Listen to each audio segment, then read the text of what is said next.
Maar ek dink as jy God gaan vra, wat is sy reason for the season?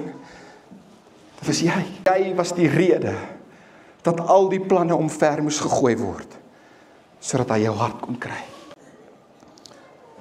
Maria sal 'n seun in die wêreld bring en jy moet hom Jesus noem, want dit is hy wat sy volk van hulle sondes sal verlos.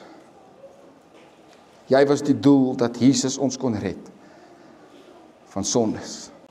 Jy was die doel. Jy wat vermoor in hierdie gemeente is, jy was die doel. Jy was die doel. Mense sê altyd, yes, Jesus is the reason for the season. En ek glo dit. En dit is amazing. Maar ek dink as jy God gaan vra, wat is sy reason for the season? Dit was jy. Jy wat vermoor hier sit, gebreke, stikkend, niks het vir jou uitgewerk in die lewe nie. Jy was die rede dat al die planne omver moes gegooi word, sodat hy jou hart kon kry.